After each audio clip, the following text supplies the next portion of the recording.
Sourav গাঙ্গুলির biopic নিয়ে বহুদিন ধরেই চর্চা চলছে। এবার তা বাস্তবের পথে। বায়োপিক তৈরির ঘোষণা হয়েছে আগেই, আর সৌরভ নিজে জানিয়েছেন যে ছবিতে তার জীবনের নানা অধ্যায় তুলে ধরা হবে।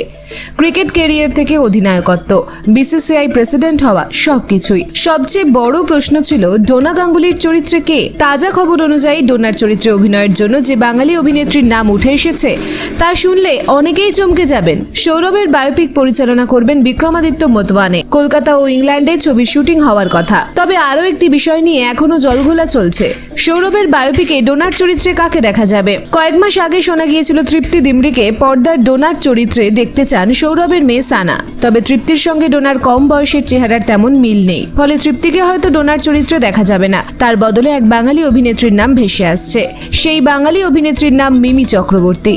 ইতিমধ্যে নাকি মিমির সঙ্গে প্রোডাকশনের তরফে কথাবার্তা হয়েছে। তবে মিমি যে ডোনার চরিত্রে পাকা তা এখনই বলা যাবে না। প্রোডাকশনের তরফে আরও বেশ কয়েকজন বাঙালি অভিনেত্রীকে ভাবা হচ্ছে বলেও জানা যায়। তবে তৃপ্তি যে পর্দার ডোনা হচ্ছেন না তা বলাই যায়। আসলে ডোনার চরিত্র ফুটিয়ে তুলতে কোনো বাঙালি অভিনেত্রীর উপরই ভরসা রাখতে চান পরিচালক। সৌরভের বায়োপিকের শুটিং আর কিছুদিনের মধ্যেই শুরু হওয়ার কথা। রাজকুমার রাও জানিয়ে দিয়েছেন তিনিই হচ্ছেন পর্দার সৌরভ। তবে ডোনা কে হবেন তা জানাতে আরও কিছুদিন হয়তো অপেক্ষা করতে হবে।